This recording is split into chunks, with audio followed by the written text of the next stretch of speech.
Blog Talk Radio.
aka DJ, here on the #1 streaming radio show, On the Move Unscripted, living life moving forward.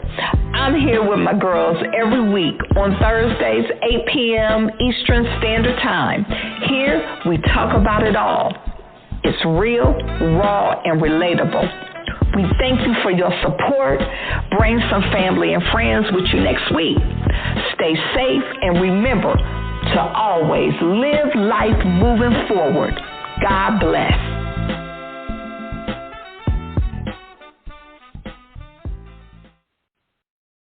My Oh My Massage and Wellness, located in beautiful Sandy Springs, Georgia, provides office and mobile healthcare services such as massage, counseling, sound vibration therapy, and our newly added localized cryotherapy. We also offer a variety of natural butters, oils, and tinctures custom made to address specific medicinal, spiritual, or sensual needs.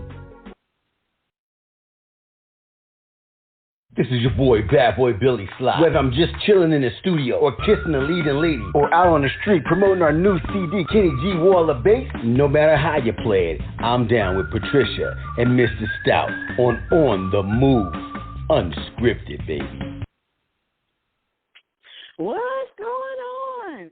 You have tuned in to another episode of On the Move Unscripted Ladies Round Table Discussion. That's right. We come on every Thursday, 8 p.m. Eastern Standard Time. And we've been doing really, really good. Like, we've been coming on, like, consistently, I think, almost 2 years now. So, yes, I hope that you enjoy our shows. And, you know, as always, I got to bring my girls in so we can talk about what we need to talk about, the way that we need to talk about it, and how we need to talk about it. And we do it with purpose and on purpose. So if we mess up, just understand there's purpose to that mess up. What's going on, ladies? What's going on, Sister? Hey. Hey, ladies. Hey. So let's start. I'm going to start with the first number I saw. Misty. Is that Misty or Deshaun? It's one of y'all two. Who was that? Was that Misty or Deshaun to say, hey? Was that Deshaun? Oh, me. That's me, Deshaun. Okay. What's going on, Deshaun? Oh, my God. You were here early, baby. Hey, my beautiful sisters. And hey to everybody out there in Radio Land. What's up? Happy Thursday. So, how has your week been? Actually, I went to Atlanta. I just came back. You snuck in and snuck out. Pretty much, I snuck in and snuck out. It was really quick. So, but you know, nothing. Enjoyed the beautiful weather and some different food. Went to see a designer. Oh my goodness. Oh, and I should know her name. But I posted it on Facebook. It's worth looking, going to look at Deshaun Johnson, Dushon Johnson, but met a fabulous designer. Man, it kind of changed my perspective about fashion. Like, there's so, in terms of how I spend my money, there are so many awesome designers that are Black women that are awesome that you could get an outfit, wear to a special occasion, and it's so versatile.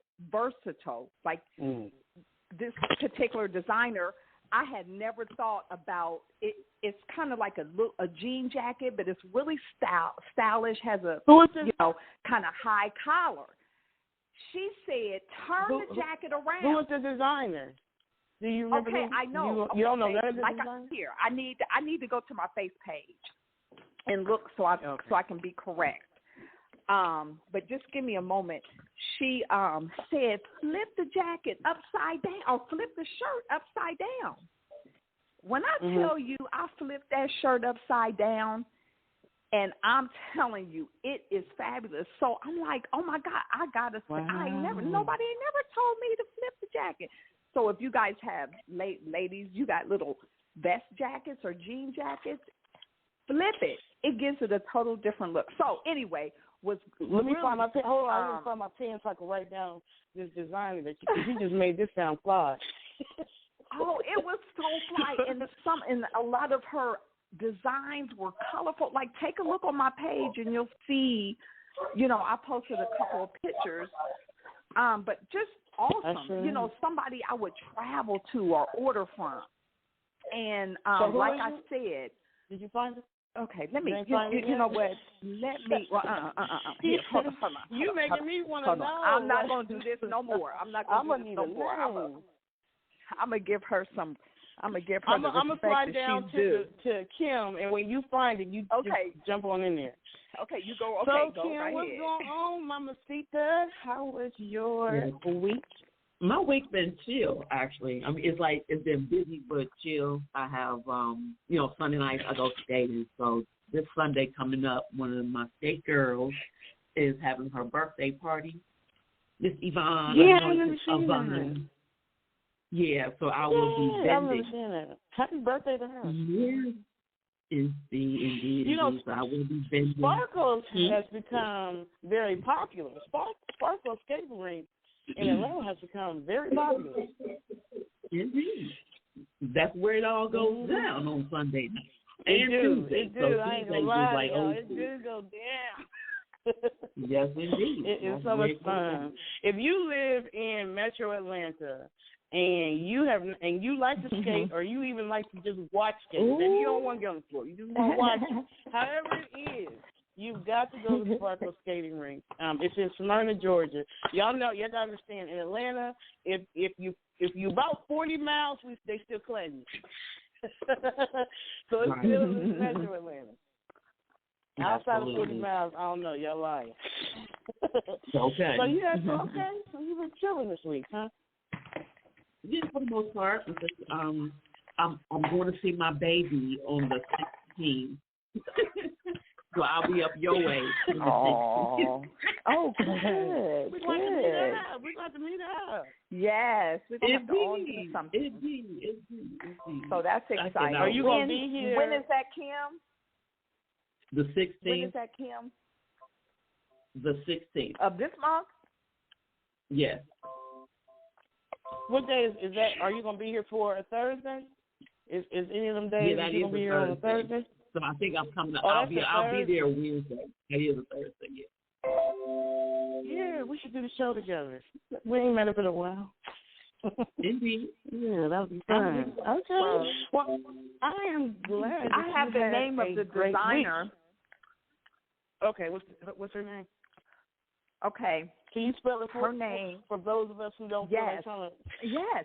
And it's easy. Mm-hmm. Janice, Janice, Wilburn, Wilbourn, and her boutique that's located downtown Atlanta, and it's a very nice boutique. It's called Wilburn Sisters Design. And she is a fabulous, she designs, she actually makes, the clothing. You can get it custom, her wraps. And like I said, what was just really, really awesome was just the flexibility. Like you could wear it three and four different ways. So you can't really go into Macy's and get that. Does it have a website? Did you see a website too? If you just go to Facebook and just click on her name, find her name. It's Wilburn Sisters Designs, and I'm looking for a website. Okay, I'll search. Site. Okay. Yeah, and just it's Wilburn. Well, that's I think WilburnSistersDesigns.com. So shop on the website. Yep, Wilburn Sisters Designs, all plural.com. So it's worth checking her out. Okay. All right then. So Atlanta, she's out there making big moves. Okay. That's what's up. That's right. Yeah. So thank you for giving us that information. So, and for anyone who you listen to this now or you listen later, you know what I'm saying, we're trying to support businesses, and DJ just said she fly. So y'all need to go ahead and check her out. Okay, that's what's up. Well, I'm glad Patricia. that y'all had a good weekend. How about you, Misty? How was your week? My week has been actually really good, smooth, operating. I'm over here getting my little projects done and stuff. Done got 1, 2, 3, 4 buyers. So 3 of them done already, and I'm on the 4th one. Yes, and you have a website for it yet? No, not yet. I ain't done none of that yet, but that money is rolling in, girl. Yes. Why wouldn't it? That's some creative stuff. Y'all have to go to Misty's page, Misty Jones, and look at her products. Like that's how they find you through. Is that how they order through the Facebook? Yeah, through the Facebook. Y'all need to go to Misty Jones on Facebook. Mm-hmm. Get your products. We're be working on so the creative. website all this month long, so because I got a few things, you know. Now, Misty, I pulled it up on your site, and I don't see where you go. So I'm on your page on Facebook. How do you get to your business? I haven't done none of that shit, DJ, but if you want something, just inbox me. I'm doing the letters and stuff, the letters where, you know, you give me your colors and stuff. I don't know if you seen my M that I had did for my bedroom. And do you got it up on your Facebook? No, I haven't put the ones. The M that I did for my bedroom, that's up with all the little glass pieces and stuff.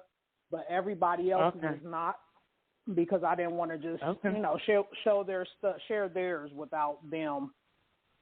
Right. Okay, so Misty, what I'm trying to see what it is that she's selling, and I thought you said you can go see it on your page. Actually, if you go to our group. If you go to our group text that we have, it's up in the group text as well. Oh, okay. And then, okay. In what group? I'm interested in our group. I'm about to repost it. Misty, in our group text. We're trying to figure out how to get some. In our group text. Y'all can go to my Facebook page. Misty Jones. What is it? Oh, I see something. So basically, she's saying if you want her to do a customized letter, whatever she offers, inbox her, and y'all can talk, and then she'll let you know what she has, and she can share the information. So just inbox her on Missy Jones on Facebook. Okay, Missy, and we're working on. I got this one last statement. I see this soap. Pretty crystal and it's beaded. Yeah. Are you talking about something like that? Oh, okay. That's and then great. I got the. Oh well, thank you. I got the M, which I did for my bedroom. That mirror, my daughter did the mirror, and I did the little glass dishes and stuff with the little picture frame and all that stuff. I did all that stuff too. But I don't know if y'all is that on your Facebook I am page? tired. Yeah, that's all on my Facebook page.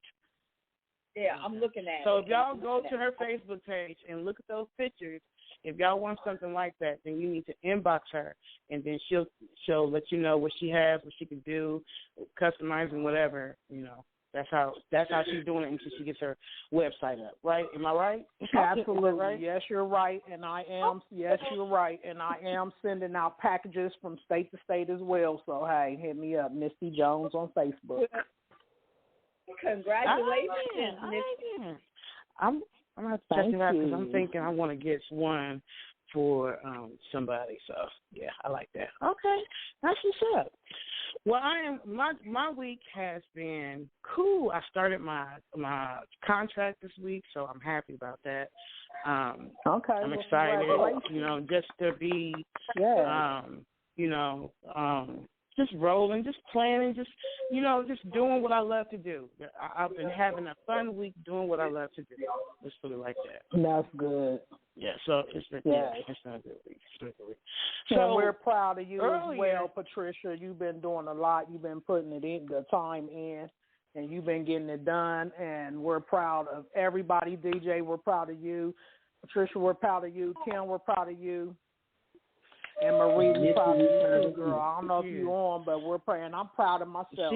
She probably working. Oh, that was awesome. Yay! You know what? Yay. Yeah, that makes me feel good. I appreciate that. Yeah, you know what, Missy? Awesome I appreciate that because it's like when you work with a lot of different people, you know what I'm saying? And it's not that I ever look for accolades or nothing like that because I really don't, But when I hear it, it do put a big giant smile on my face. Like when I hear some of the artists come back and be like, oh yeah, thank you, or I enjoyed myself, or it was good, or whatever. Like that makes me feel good. So I appreciate that. And same to you, y'all, all of y'all, man, all of y'all. We have grown so much over the last almost 2 years. Not just the show, but individually. You know what I'm saying? So yes, I feel like that show, the Fab Five, the Fabulous Five. I feel like that's like emotional growth for us too. Like like people who've been following along with us, they probably been growing too because the energy's there.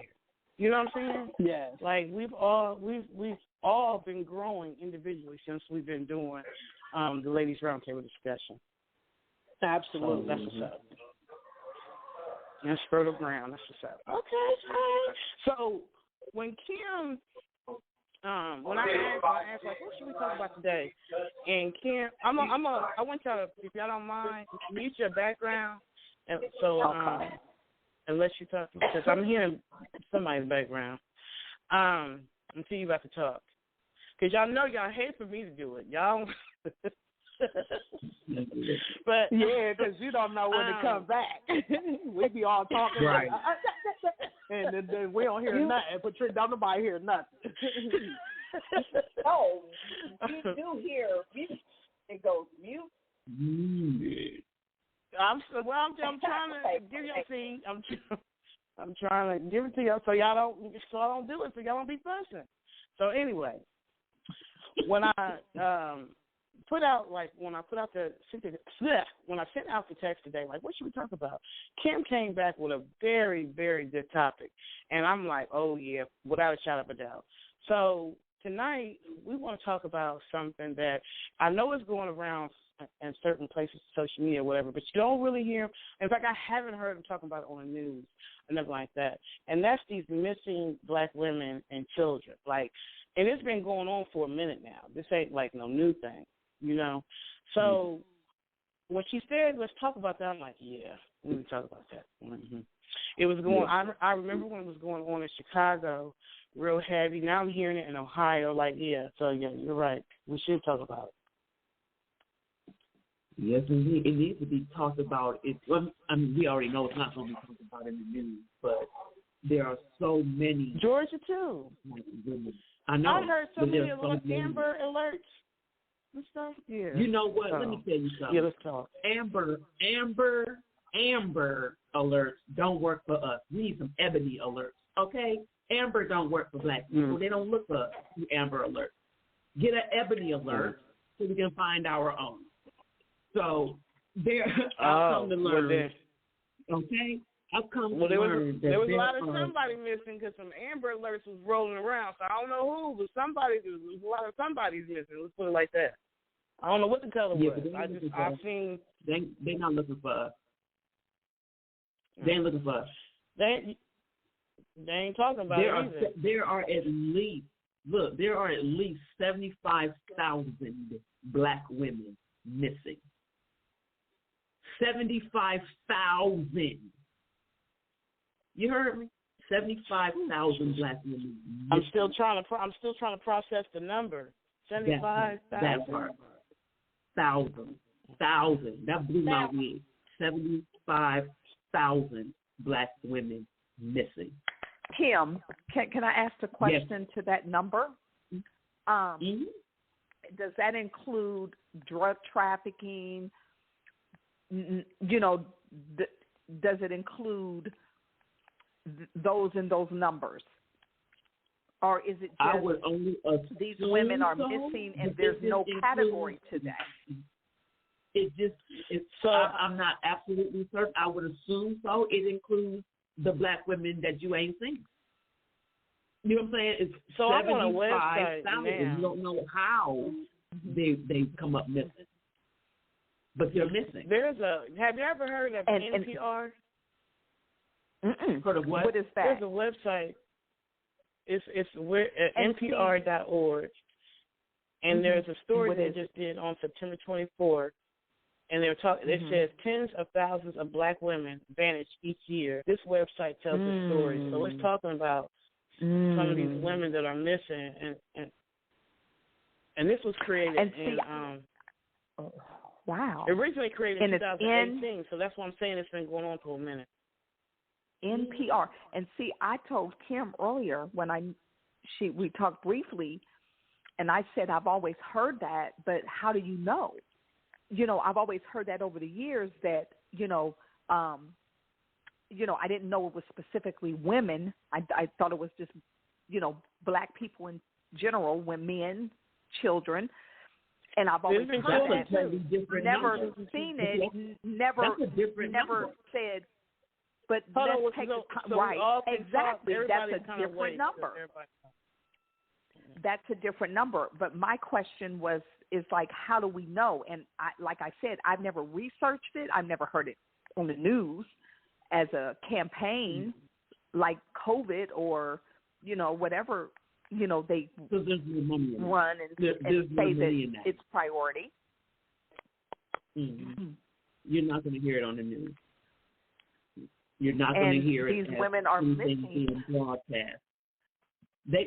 Society does not look at black people, period, let alone the black woman as having any value whatsoever. Nothing. Right. For a black woman to be missing solely means to them, well, that's one black, and excuse my language, that's one black bitch that can't give birth to another bitch. And that's right. That's real talk. And I know this is probably going to offend people, but y'all already know. I don't care. Right. What you say, I come to offend. What you say, I'm a provoker. Okay. So I posed a question. I said, why is it, if this is the case, why hasn't a campaign been done state to state of black leaders, activists, if that's an issue? Why haven't they created a campaign and an awareness?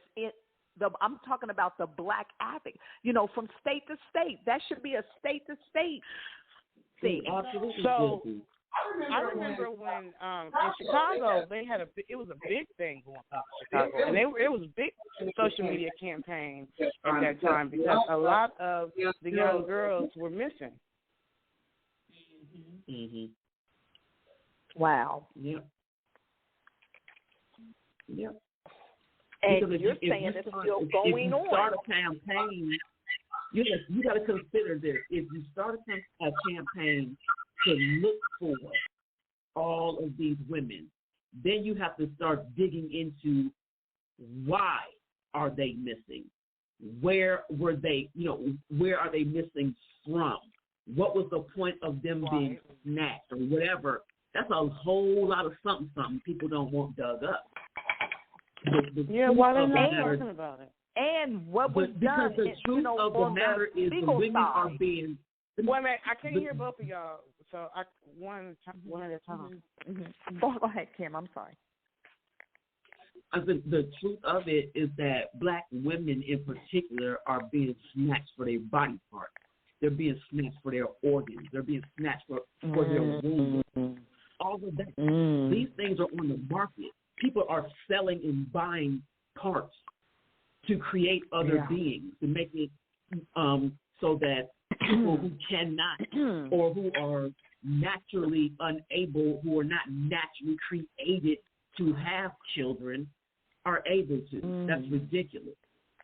But there's something about the build-up, the makeup, the genetics, the melanin, the everything in a black woman that's only in a black woman. It's only in I her. know. Do y'all remember 2020 when it was the heat of, in fact, I think George Floyd had gotten killed at this point, and the world was at an uproar, and they released Antebellum. Do y'all remember that movie? Mm-hmm. They released who? Antebellum. It was a movie called Antebellum. Yeah. Did y'all see it? Yeah. I didn't. That was disturbing to me. So what was it about? So whoever has their phone ringing. So it was about one of the artists. What is her name? I forget the artist's name. She's I can't think. What's her name? You know her name? I got her what face. the artist's name is. Janelle Monáe. But yes. I guess I don't know if she was the director or I know she was in it. Mm-hmm. I don't know what part she played outside of being in it. I'm not sure, but she played this professional lady, and she was going on a trip to do a conference or something like that. And when she went to the conference, somebody kidnapped her, and they ended up putting her on this plantation type thing. Like, yeah, it was. I didn't understand why they thought why the people in Hollywood thought it was okay. Well, then, Patricia, finish the story. Like that. I don't want to tell Patricia, the whole finish the story. Oh, I don't want to tell the whole thing. I remember watching that. The little piece that you told. I remember that. People may not have seen it. Oh, I didn't want to tell the whole thing, Deshaun, because everybody may not have seen it, but it just was disturbing to me. Let me just put it like that. It was disturbing to me. And the time. Did you say Janae is the artist? Janelle Monáe. Yes, Janelle Monáe. Yeah, she's kind of weird to me. Her videos, she did this mini video series, and it was so disturbing and weird. So she's a little weird to me as an artist. Now she's very talented, and I guess, but her messages are unusual. Peculiar, well, mystical. Black women missing is unusual.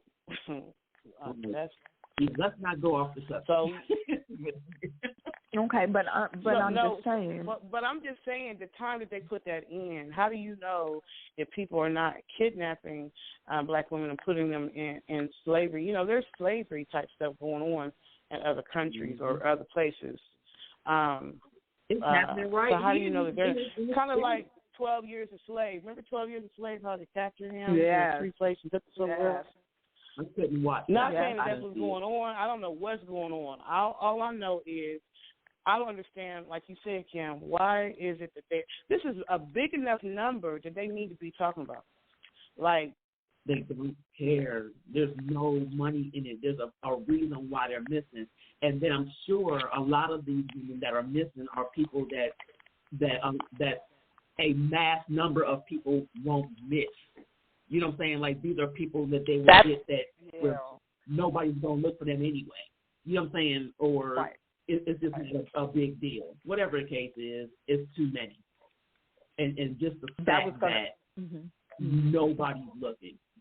People are not, I won't say nobody's looking, but people are not even aware that they're missing. They're not aware of that was the next question. That was my next question. When you say people are not aware, their families are aware. Their families know. If you got 75,000 people missing, all of them have at least 10 family members. So that's a lot of people. People do know they're missing. I would think so. I don't know why. Really is happening. We get into a mindset, and I'm not saying this about everybody. I'm really generalizing, okay? But we get into a mindset of, okay, well, if they ain't been around in such time, they're presumed dead. And then you learn to forget about it. You learn to just live without them. There is no investigation because they just been gone. I haven't seen them in 5 years, so they just gone. You stop looking. Generally speaking, how many people do, and it may be nobody that you know. So this also be a general question. How many people do you know that you haven't seen in 5 years that you're looking for, that you know people are looking for them actively every day, searching? It doesn't happen. That's not what we do. People are presumed after 48 hours to be dead. They're presumed, if they're not found within 48 hours, that they're dead. We're talking about 75,000 women who have been gone longer than 48 hours. Who's looking for them? Okay, Kim, can I ask the question? Is there so to me, like Patricia said, they have families. It has to be women that deem to be either, there are families that don't even talk to one another. They're on drugs. They're in the streets. That has to be those women, most of those women, because I don't care if your family member is missing. and if your family member is missing, you're going to make if that is a real family member, you're going to make some noise about that. I can't believe y'all didn't never see anything about the missing girls in Chicago. I can't believe y'all didn't see anything. They were screaming that. Y'all didn't hear about that on the social media, not mainstream news, but social media. No. Oh yeah, they was talking about that. They was having conferences about that. Huh? No. How recent was that? You talk about Patricia, where that group of people, I can't even think of his name, Jedediah and all them, because they was out there hollering about all that. Yeah, I know what you're talking about, Patricia, because I forgot what they called their Find Our Missing or something like that. Yeah, they were screaming. They've been talking about it. Yeah, it's a Facebook page. Jedediah Brown, I want to say his name is, and it's a whole bunch of them. Wow. Yeah, one of that's my where favorite they're friends. It's a page. I can't even think his name. It's a page. It's a page out there that is like the campaign for these missing these missing women. Yes, on Facebook. It's children too. When we get off, I'll tag y'all in. I'll look through it through my stuff, and I'll tag y'all in them. And see, for me, I would want to know what type of women, what locations are they missing from? Are these working women, or are these women in the streets, and what are their age? And then not only that, where's the investigation? Like, what happened to the legal process for it? Like, that would be what I want to know. So if you go to NPR.org, if you go to N like Nancy, P like Paul, R like Ricky.org, and you look and you search up Our Black Girls, you will see stories. That's what I was saying. They have stories on there. They're talking about the different ladies. Like there's one, Mariah Edwards, 17. What's that? Sharina Chambers, 35.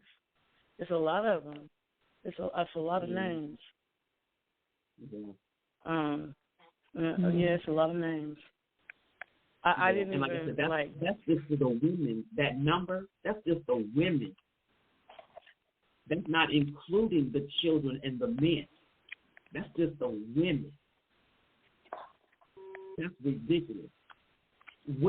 So here's my question. Where are we for each other? Where are the black men for the black women? Where are we? Where are they for us? Why are there so many of us missing? Why are we not protected by each other? Why are we not looking out for each other enough? You know what I'm saying? Like we're not doing this. I don't know her. I don't care what happened. I don't know him. Or he hurt my feelings. I don't care what happened to him. But Kim, we never have done it. So that's what I'm saying. Why are we not doing it? That's what I'm saying. That is exactly my point. You can't say all of we, because I just gave you an example of people who are. There are people who are doing it. It's just not being shared maybe on social media the way it needs to be. It's not being on the news. But there are people that are. Impact. I'm talking about the impact. I'm talking about the impact.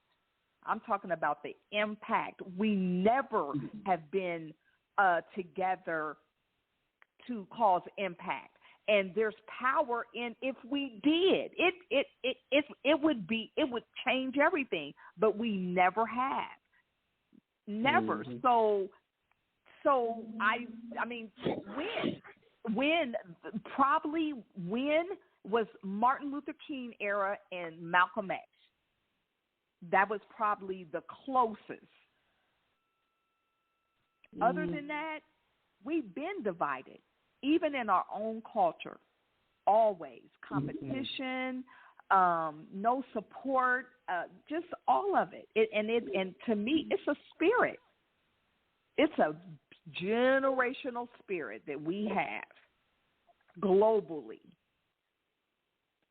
But it's always been that. It's never been nothing different. When are we going to fix it? Well, the one thing that we can do, we know why. It's like, we know why. What do? Is there anything to do? So, Deshaun, the one thing that we can do, especially since it's being brought up, is that when we, like for instance, I'm about to share this www.npr.org thing of these missing black girls. I'm about to share this. So one thing that we can do, I'm talking about the ladies here, when we come across these stories or whatever, we can share it. If people don't share, I mean, if they're not talking about on mainstream, then that means that social media has to, everybody got to start blasting it. And then at some point, somebody's going to pick it up and say, you know what, this is a story, let's talk about it. But if people are not sharing it, if you read them like, oh, that's too bad, and keep on rolling, then no, people are not going to know. So our job is like how we share music videos and pictures of ourselves and our business and all that kind of stuff. When we come across somebody's missing or an article like this, when somebody's missing, we need to share it. Bottom line, we need to, you know what I'm saying? Well, that's what we can do. I'm live right now, so if you all, you don't have to go live on my page right now, but when we get off, share the video. Right. Well, okay. You know what? Yeah, I'm sure. You know what? Kim, and I'm directing this to Kim because that's the platform. I know. It just needs to be like a call to action. Like they have an emergency plan, we have an emergency plan. Right. You know what we should also be doing? You know how they used to put the missing persons on the milk cartons? What we can start doing is putting missing persons on the products that we sell. You know what I'm saying? Stuff that we make ourselves. That's true. Because it's going out. Okay. We are spending our money. So, you know what I'm saying? While we're spending our money, we're also looking for these people. We're looking for our folks. So let's do that. Now, is this too much to add? That's a good idea, too. That is a good idea. Is this too much to add? Because this may be just too much to add. What if we were the central location or information center to start reporting and getting that data, no matter who it is? If you have a missing person that is this color. Now, I don't know. Now, that's a huge responsibility. But no one's doing it. Right. No one's doing it. But you know what? I just see the federal government would try to kill that. It became something, and I just got that cold feeling that if it became something that was getting airplay, the government would get involved. Indeed, because you cannot put something on their platform, I mean, that could be a danger zone without their approval. I think y'all. I know this is a heated topic, but y'all gotta give each other a chance because I can't hear both of y'all saying good stuff, but I can't hear because y'all both saying it at the same time. I didn't hear nobody else talking. What'd you say? What'd you say? Okay, Kim, what did you say? I was saying, I didn't hear anybody else talking. That it's definitely going to get shut down on those types of platforms because it's not our platform. You can't expect that to have. You can't expect that type of support, particularly from a group of people, organization, whatever the agenda is to support helping to find you when they're the ones that's getting that snatch you in the first place. That's I'm saying. That can be. You can't go to the master and ask for the keys to the shackles. You know what I'm saying? That's not going to happen. We need to have our own everything. That's what I said. Amber Alert, that ain't for us. No, Ebony Alert, isn't. let's make that one up. Let's create that. Let's make that happen. Make it so that there is a way. Like I said, is we can that's powerful. To us. We that's can all powerful share. Right there. The we Ebony Alert. Share. We all need to be sharing. Ooh. Maybe somebody needs to call the media and say something. Maybe. Do you know how you would? Which one of y'all? Let me ask you this. So, which one of y'all, since Kim, Deshaun, Misty, whatever, who? Not even myself. Who has called the media? We know that we have this information. So, who has called before today? Who has called the media? Who has actually called whatever the stations? So, see, I don't think it starts there. I don't think it starts there. Why? It may not start there, but at this point, it needs to be there. It may not start there, but it needs to be there at this point. 75,000. Okay. 75,000. Right, it needs to be there. I think that would get shut down. What if you connected with people all around that wanted to be a part of that had some sort of power, and it's like this would start an awareness, and we ain't got to contact the media because they would know it. Check this out, though. We are the media. Why are we not contacting the podcast? Right. We can do that. It's that part. We don't have to start off trying to get to the major news people. They're not going to do that. No. We know that. That's because not happening. How would major you know if radio you've never stations tried? are not happening. Wait a minute. Because Let me you want to address detach Kim from their first. system. Can I address Kim for a second? Why would you not? Yeah. Why would you not? Why would you, before you even try, before you even make the call, if you make the call and get shut down, then you can say, oh, they won't. But if you've never called, then how do you know that? How can you really say that? Because we don't own that. Because we don't doesn't own matter that. What you own. We don't own nothing. No, a it lot of people in does America matter don't own what nothing. you No matter own, what because color they what are. you own, you control. If you haven't made the call, then how can you say that? It doesn't. Here's the point. If you don't own it, you don't control it. It's not about making a call. And say what? What I'm saying is, Patricia, right now, you are on. How about we start off with? Let me have you finish heard my thought. 75,000? Wait a minute. Let me finish. There are 75,000 missing women alone. Can someone please do a story about that because it's nationwide? That would be what you would say, or could say. And they're going to ask for what? Whose network is that going on? Do you not understand that these networks are owned by the same people? You know what? Can I finish my thought? Let me finish what I'm saying so you can understand what I'm saying. You're saying go to the networks, go to these big major corporations that are run by all these big major heads with all this big major money, with all these big major agendas, and say, look, there's a few of us in their eyes, there's a few of us that are missing. Why aren't you doing a story on that? We want to do a story on why our folks are missing, why there are 75,000 black women who you don't have no value on anyway, why they're missing. We want you to do that. Come on. Stop that. That's not even okay, so can I answer? May I answer? That wasn't really a question. Okay, well, we are a media platform. These women right now are a media platform.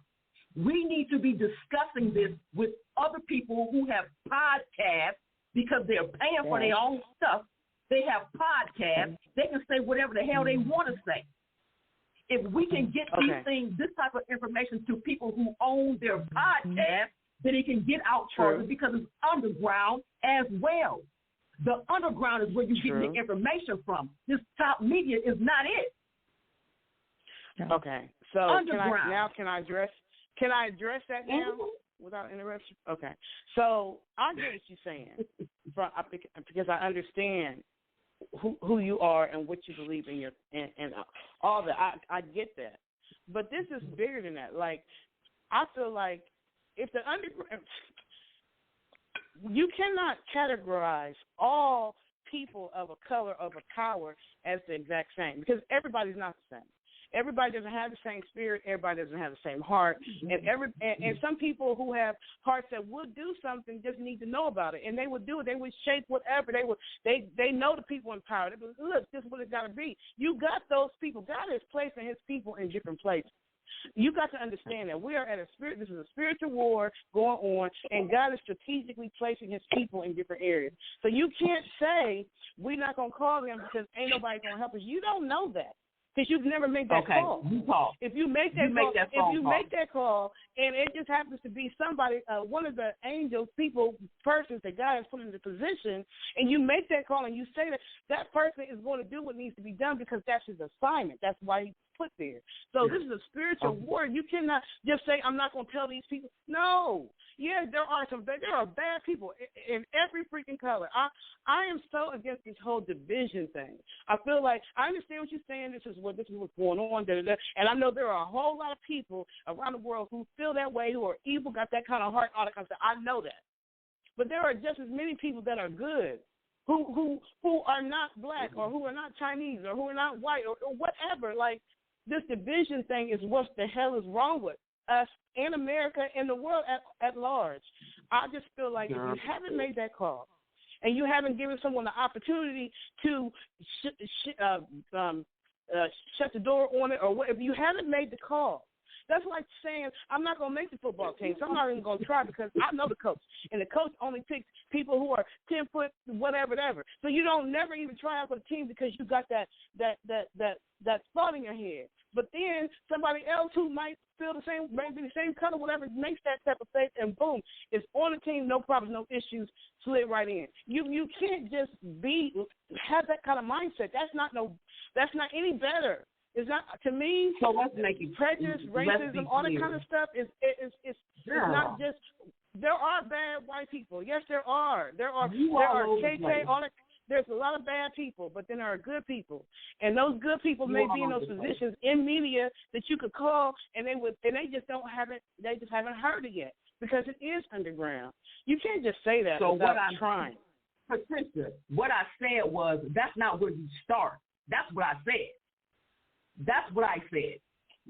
Before it gets to mainstream, it has to have had a word. You understand? Just like when you in the music industry, let's do that. Okay, let's take an artist, for instance. Nobody knows this artist, but you know him or her. You've heard their music. How? Because somebody passed it on to you. You underground. You're not mainstream, but people know you. How? Because somebody's talking about it. So underground. All of a sudden, now somebody from mainstream has heard enough from the underground. That's where it starts. It don't go straight to mainstream. Never does it. I said it.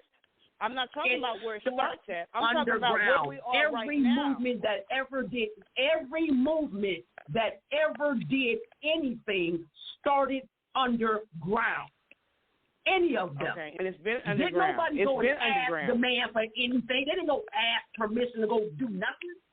They started on their own, underground. Again, it's already been underground. We are a media platform, and there's no reason why we can't do this. There's no reason why we can't. So as of today, right now, why should we try to do it all by ourselves? There's more in unity. You reach out to everything. Beginning. This is the beginning. It's the beginning for you. It's the beginning for you because you didn't hear. You didn't even know nothing about you. This don't have nothing to do with me. Stop doing that. Stop doing that. What I'm saying is, oh my gosh. What I'm saying is, I already have been hearing about this. We're bringing it to the forefront now, so it's already been underground. Whether you've heard about it or not, just because you heard it.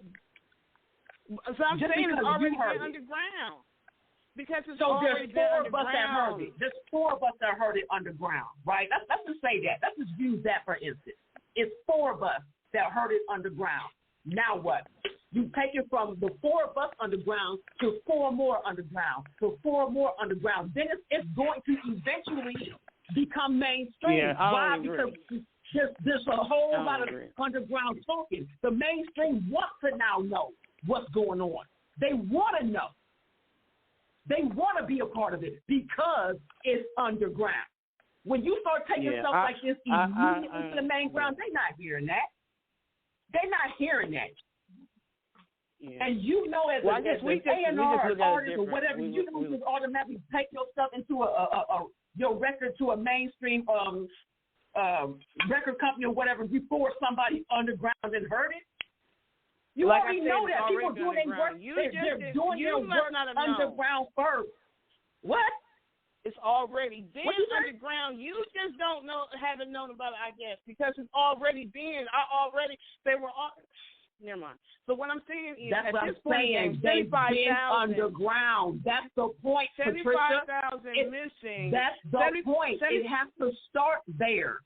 We have control there. It's already started. At 75,000, it's time for it to go to another level. You can't just keep. Let's make the phone call tomorrow. Underground. You make the phone call tomorrow. You know what? I sure will. I ain't got no problem with it. See how fast it spreads. I don't have a problem with it. Just see how fast it spreads. Mainstream. If it doesn't, then I can say, damn it, I tried and it didn't work. But damn it, I ain't gonna say it until I try. All you got to do is the way that I'm saying to do it. Period. No, I can't. Talk. That's why we fuss. We talk different. because we talk. We have these conversations. We talk about this type of stuff. Am I saying do what I tell you? No, I'm not saying do what I tell you. I'm giving you a suggestion on how to make a movement move without asking permission for the movement.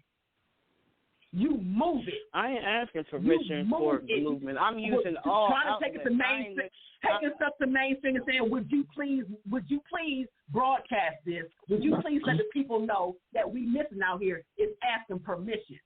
We ain't asking no more permission from nobody. I'm not asking for permission. I'm just going to tell them it's all over social media and give them a couple psychs and let them know 75,000 black women alone are missing. It's just like that. And if that one don't give me what I want, there's a whole bunch of news channels. Now, if I call 10 of them and none of them give a damn, then I can say, okay, damn, Kim, you was right. But at least I tried. I'm not going to say, damn, Kim, you right without trying. That's not who I am. So that's not even what I'm saying, though. You got to listen to everything I'm saying. I said that's not the first thing to do. If 75,000 women are missing, and I'm telling you this, I've heard about this 3, 4, 5 years ago. We're not at a start point. We're way past. We're 75,000. Okay, well, you heard about it that long ago. Why you ain't called 3 or 4 years ago? Because you heard about it 3 or 4 years ago, that 75,000 women was missing. Why did you not make a phone call then? Because maybe it wasn't brought to me on the same energy, or maybe I wasn't at the same level of maturity that I am now. I don't know. But you're hearing it now. You're hearing it now again. You're hearing it underground right now, and we're having a conversation, and it's broadcast. That's what I'm saying. This is what I'm saying. This is how we move. That's what I'm saying. You heard about it 3 or 4 years ago. But today that we're on podcast radio, underground, now you want to do something. This is what I'm talking about. Okay, this is how we move. I can't talk about what I could have done, should have done, why I didn't, whatever about yesterday. I can't. I don't know.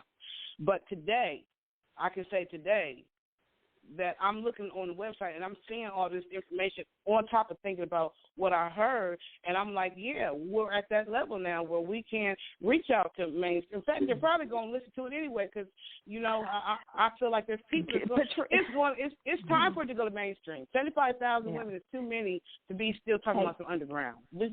May I make a point? You and Kim have been talking, and I would like to just make a point. In terms of just looking at the history of our access, to look at the history of our opportunity, we know what that has been like. And looking at, again, when I use the example of the Martin Luther King and the Malcolm X, the movement, the impact didn't happen based on them asking them to do anything, because they were in a state of emergency. Black people were getting tormented and killed, and children were getting blown up. So they had to do something, and they didn't use any of their anything to do it. You know, they created groups within their own culture. And the masses in getting us together. There's power. If the melanation is awesome, what do you think the collaboration would be like? There's a reason for that as well. Our collaboration don't look like theirs. And we don't even understand the power in that. alone. Mm-hmm. We don't even understand the power in that. So the mind is all messed up, the thinking about us. Yep. Absolutely. And so we never had access. And guess what? We never will. There's things we will never have access to. I don't care what you write down, communicate, podcast. And it's been like that forever. Yeah. There's things that we accept because, again, the power in the collaboration, the power in just the getting together. Forget their system. Their system is for them. Yeah, exactly. It ain't got nothing to do with us. Nothing. And we are creators. We have power. But it's never executed. You know, we're broken. We're, you know, and not saying that it could never be changed, but we got to understand the history of it. We have to understand the power that we have individually, collectively. And that's why the system never wanted us to have access or never wanted us to view us how we really were. And God is always He's always said who we are. Mm-hmm. He's always gave us information. He's always, I don't want to go into all that, but it's easy as asking him. But we always, you know, it's just easy. It's just asking him like you would ask anybody else, and he'll reveal it, all of it. Mm-hmm. Yep. And sometimes I'm like, is it too late for us? Is it too late for our families? Is it too late for us to really have generational wealth? It takes so long. And I just don't look at stuff like y'all do. Y'all look at stuff as half empty. I don't. No, I'm in that world. I'm in a bubble of my own. But I'm only saying when you look at when you want to connect to their system. But look at it. It's evidence. Look at it. It's evidence. Okay. Let's open up the phone line. Let's see who's brave enough to jump up in here with us. This is great, though. I love you guys. I love all my sisters. 387-1247. 516-387-1247. If you brave enough to jump up in here with us and have this conversation, please call in. We would love to talk to somebody other than ourselves. 516-387-1247. Because I know y'all having them little private conversations at home on the couch right now listening to it any daggone way. So you might as well just go ahead and pick up the phone and jump in. Because I know Kim and them going to have her backup people, but I need some backup. 516-387-1247. Patricia, you standing alone, honey. You alone on this line tonight, sweetheart. Oh, no. I'm just sitting back listening. But you know what? This is like the best show. This is like one of the best shows. Yes. I'm just saying, I don't want to be on this shit by myself. I know. I got a little 387-1247. A little story to tell. I was out with an acquaintance, and I don't know. I went and got our drinks, and I felt like when I came back, because I was sent back to the bar, I felt like as if my drink, it appeared to look different to me. So I noticed that, and right off the top, I noticed it, and I was like, I ain't drinking that. You'll love it. Oh, okay. And because I'm very attentive, I'm very attentive because I'm not an outdoor person. I'm not no people person like that. So I always watch, And I was just like, that drink shouldn't be that. It looked red. It's brown. Like the drink should be brown, not look like some red stuff was added. So I ended up throwing the drink away. But what it made me feel like was as if I was getting ready to be lured out and taken away, like on someone, because my mind got to racing, like, did she let somebody put something in my drink? Like, for real. That's where my mom that's took something me. that we can put. That's something to discuss.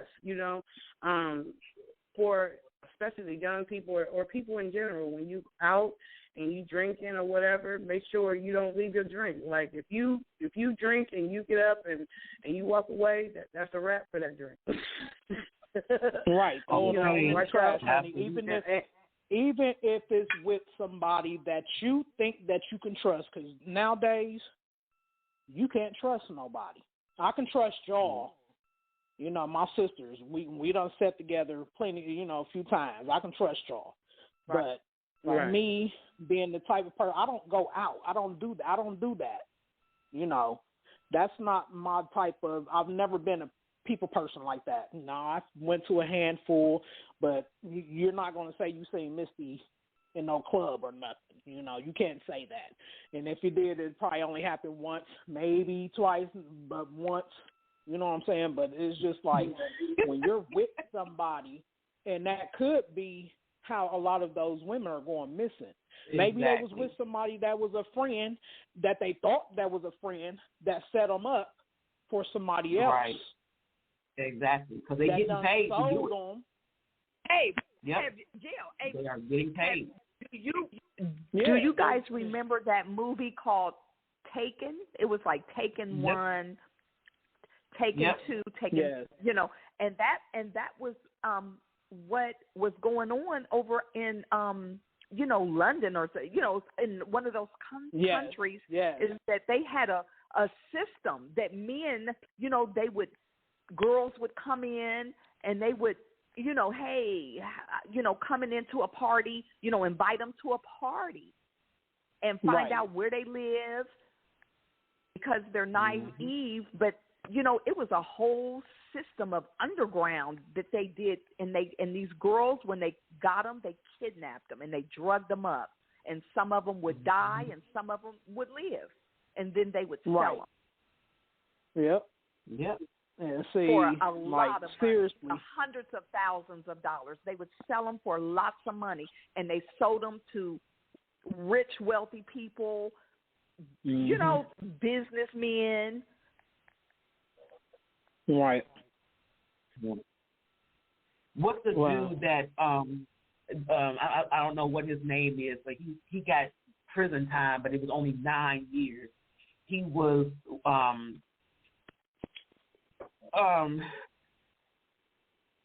charged with selling human parts. He made millions of dollars for selling I think I remember parts. that. And he only got 9 years. 9. Mm-hmm. Wow. Only 9 years for selling. I would have liked to see how that happened. What? Yeah, Caucasian man. I just told you how it happened. Right. Step by step. The color of the skin. Did they?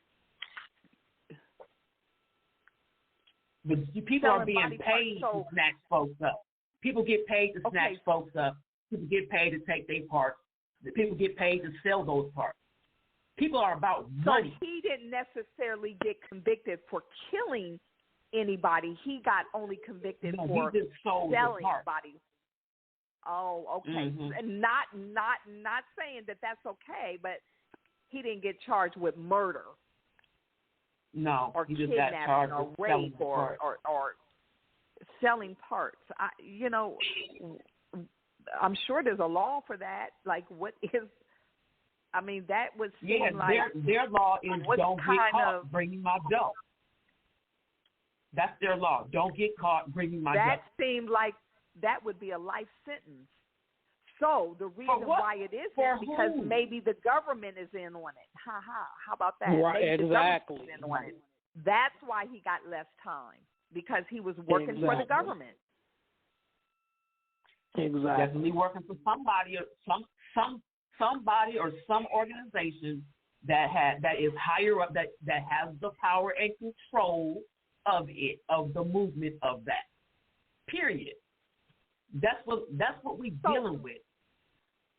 So, like Patricia, and I don't want to bring, like, kind of re-bring this up, but think about the chain of command.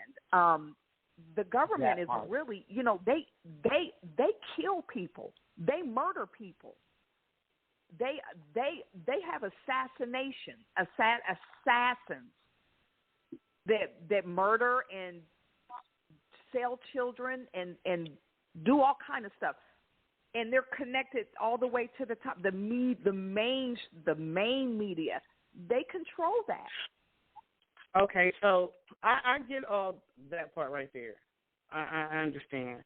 But I just think that wicked. That's wicked. Okay, so with 75,000, because Kim said that she saw 75,000 black women have been missing. What's the time? Do you know the time frame that these black women have been missing? Like, has it been over a decade? Or are we talking about 5 years, 3 years, 2 years? Like, I know that it's been within the decade, but I'm not sure. I don't know for sure.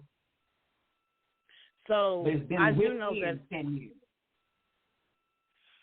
I do know that with that, like I said, when I went to was that www.npr.org, and they had that story. This was done September 24th, 2021. It says Our Black Girls, and then it has the pictures of a lot of women. But it was first created in 2018.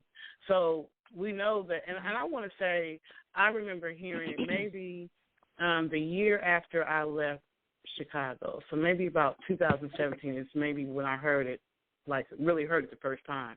Because it seemed like a lot of women in Chicago was coming up missing. But now it's like it's further than just Chicago. It's all over. But from when I first really heard about it, it was Chicago. It was around that same time that Kanika Jenkins. It was around that time, like a year later, because it was a big thing with that, And so that's when I first really heard about. Because it seemed like right after her death, it's like you start hearing about all the black girls, young black girls that was popping up missing in Chicago. That was like 2017. So it's obviously it's spreading to where it's being known in other places, other states, other cities. But 75,000 is a lot. So it's like I just feel like when it's that many, we need to use all outlets. Yes, underground, definitely. We need to tell all the podcasters and different people that we can tell ourselves and use our social media, use our Twitter. Like I've been hearing about it on TikTok. I think I seen TikTok something about it. I think I seen it somewhere on Instagram. Like I've been seeing people like spreading it. But we need to use all outlets. We don't need to close any doors. So I'm like, we need to at least alert mainstream that we know what's going on. What I feel like I said, there are people in those different media outlets or whatever who have control who will do something. Not everybody is on that same, we want to do, we're against black people. Not every media outlet is like that. They're not all like, not all people. There are a lot, but not all. And all you need to do is get into the hands of someone who is not racist, not president, doesn't have a special agenda, but has the power to do that, Patricia, what about Joyce Beatty? Or BET. How about Patricia? BET is a black organization, right? No, it's not. Or it's not. TV1. Okay, well, even if it's not, it has black news shows and stuff. TV1 maybe. Even if it's not. Absolutely not. Even if it's not owned by them, it still is a show about that. So what I'm saying, TV1 is another one. Like all the organizations, we need to at least reach out to them because it's like almost like an epidemic of 75,000. They talking about the COVID. Patricia, why not start the Joyce Beatty here? Why not start with our local fish? Like look at like say, and I'm talking to Patricia because we live in Ohio.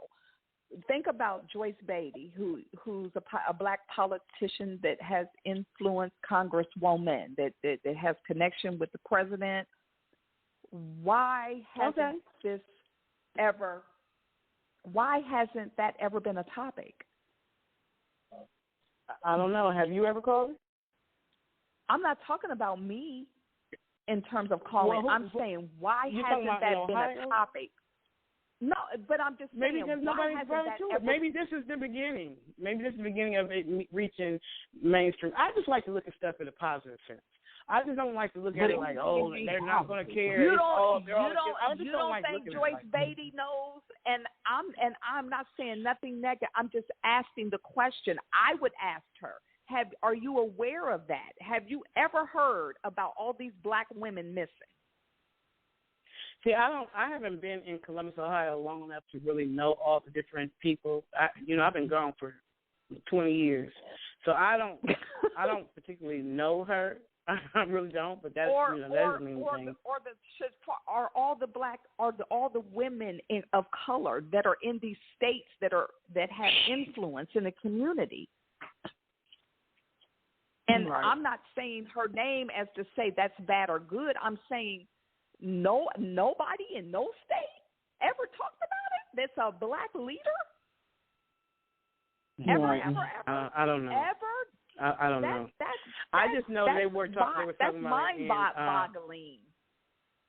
They were talking about it in Chicago. They were having big conferences and stuff. So I don't know about other cities. I know they was having. I guess because I live there, so that's why I'm like, I know they was talking about it there because I still follow them. But I don't know about everywhere else. And these are just questions that I have. These are just questions.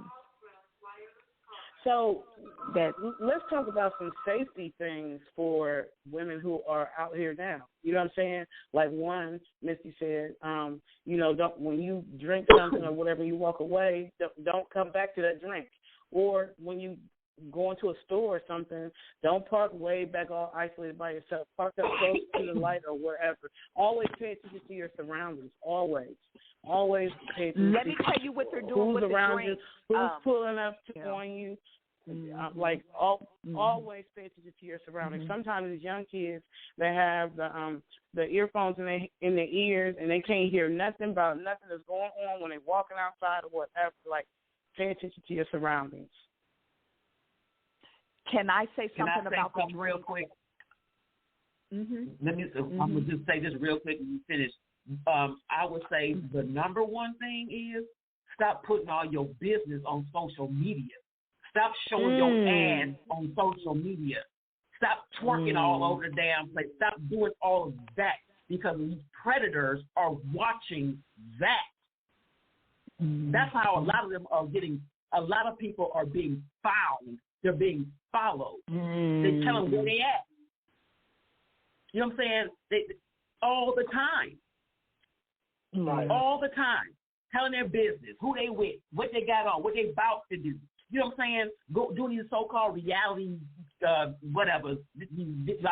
videos every day. Every moment of their life, they telling their life on social media. This is how you're getting found. First of all, stop doing that. I'm done. Right.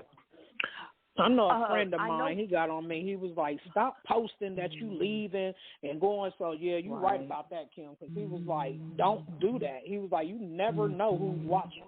He said somebody can be in your house even when you go on vacation, snatch you up or whatever. Yeah, yeah. Because I even when you're on vacation. So how about when you just want to post your vacation pictures? You know, is it safe to even post your vacation pictures anymore when you're on vacation? When you get back. Post them when you get back. I was going to say that. Yep. Now, what I would like to talk about that I know we can't talk about in this segment, but when you talk about safety, have we come to a point that we need to have weapons? Of course. Because like I said, I was with somebody that I thought was, had my back. But when I felt that, I'm looking at her like, what did you do? So I'm sitting there like, trust nobody. You know what I'm saying? So, but I'm saying, is there going to come a time where we're going to have to protect ourselves, and what does that look like? Like, what does that really mean? By any means necessary. Not be able to see things in a positive way. I cover myself with prayer. That's girl. Yeah. Prayer ain't. I mean, look, I don't care what you talking about. I cover myself with prayer. Prayer is always prayer is always. I mean, do you believe in? But do you believe in God? If you believe in God, then you believe in prayer. If you believe in do prayer, you understand that God pray. also causes war? Do you understand that? Let's deal with that. God causes war. I don't know. God ain't gonna, you ain't gotta believe it. It says if you take the word of the Most High for what it is, then read it. It says, "I am the God of war." It says that. All these wars have been called better written. Have been called because the Most High calls them. And this does not at all mean nothing. And this does not all mean that we live in fear and in La La Land, where everything else in reality is still going on. You just simply being covered, and I'm not disrespecting prayer at all.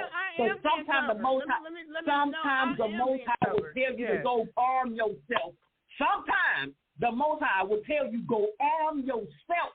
Here's a sword, a physical sword. You take care of this right now. I got you. I'm going to make sure you don't get struck by a sword that's coming at you. But you need to have one. Whatever he says, like I said, I believe in prayer and I'm covered. Whatever that means. Whatever that, if God was to tell me this XYZ, then XYZ is what it is, however that is. All I'm saying is, I believe in prayer. I believe in being covered. I believe that God is watching over us. I believe in angels. I definitely believe that there are angels that walk amongst us. And, do I believe there's a spiritual war going on between, good and evil? Hell yeah. Yeah, I do believe that. Yeah, a lot of this is going on. It's about a good and evil thing. But God already told us who's going to win. So, there's prophecies in the Bible and all kind of stuff. I don't live in fear. I pay attention to my surroundings and all that kind of stuff, but I don't walk in fear because I pray and I'm covered. If God tell me pull out that mace and spray that fool in the head, then that's what I'm gonna do, of course. But I just don't walk around in fear. I just don't. I don't choose to walk around in fear. I don't choose to look at things in a negative sense as much as possible. I choose to live just in a positive. I like my environment peaceful and positive, and so I like to reflect on that. I don't like to look at negative things or look at things in a negative light. I like to look at it. What is the solution? What's the positive solution? I just don't. I just don't. That's just me. But I'm different, and I understand what y'all saying. I'm not saying what y'all saying is not true. If that's how you get along, honey, that's fine. But here's the thing. That in order for there to be peace, sometimes it's got to be a war. Sometimes you got to fight for your peace. In order for you to have a solitude life, living the way you want to live, sometimes you're going to have to kill something to protect your own life. It's not about you just not wanting to live negatively or think negative thoughts. It's not about that, because I don't live in that manner either. But I am realistic. God fights my battles. I choose to be peaceful, but I will whoop that ass if I have to. If I have to whoop your ass in order for my ass to be in peace, it's going down. Know that. I'm not going to look for a reason to do that, because that's not who I am. But I'm not going to allow you to come in here with your wickedness and your war mentality, and I'm going to just be peaceful and woo-side you out of my house. No, I'm going to beat your ass out of my house, period. I'm going to fight for my peace. So that's all I'm saying. It's got to be a balance. I pray over the house, so I don't got to worry about it coming in the house. I pray over the house. I pray. I do a lot of praying. Okay. I do a lot of praying. I would like to and I believe that God hears. I believe that He listens. He knows my heart. So I don't know. I just pray. I would like to make one point. When He says don't live in fear, He doesn't mean, and this is just from how He told me, you're going, like, you have to know your enemy. That's number one. You have to know him. So you got to seek him out. You got to search him. You got to know his tactics. And then He says, put on the whole armor. Don't have fear based on your journey. don't have the spirit of fear based on what you got to do, what you're going to be faced with, because I'm going to provide you the tools, but you're going to have to, like Kim said, fight. You're going to have to go through something. So getting that information is not that you're fearful. It's like, God, you said, know my enemy. And the enemy is so, man, he's so on point right now because he knows his time is winding up. So his collaborative army they on point. We don't even know how in the spirit realm what's happening. And he told me that a long time ago. So you got to be aware of your enemy. And so when he says don't have the spirit of fear, he means don't have it based on where I'm taking you, but know that I'm with you. I'm always with you. So and because I know he's always with me, I don't fear. So it's preparation. It's not just saying, okay, I'm not going to fear. And God, no, you're preparing for something. You got to fight because you know what? This is just how it is. It's how it is because this life is only temporary. It's not permanent. It's just temporary. And we already know it's going to get bad. Mm-hmm. Can I ask you ladies something? I want to ask you if you've ever heard this. It was supposed to be a joke. It was never funny, so I can't say it's a joke. But it's an old tale that there was a person that was stranded in the middle of water, right? And they kept praying that somebody was going to come and get them out of the water. Somebody was going to save them. They were just praying and praying and praying. So they prayed, or they said, God, that's what it was. God is going to save me, right? That's the whole prayer. God is going to save me. I'm in the middle of this ocean. It's just me. God is going to save me. So what happens? They prayed one night, or they prayed several nights, we put it that way, and a boat came, and the person operating the boat says, I'm here to save you. Well, the person who was stranded says, no, I'm going to wait on the Lord. I'm going to wait. You can go. I'm going to wait. I've been praying. So the person in the other boat, move it up, keep moving. This happens. This cycle happens over and over again. Okay, now this dude was in this boat, in this stranded in this water for months and months at a time, right? So he finally says, well, Lord, I thought you said that you would save me, that you would protect me, that you would get me out this water. And God said, I sent you so many people to come and get you, but you refused them. I sent you to help.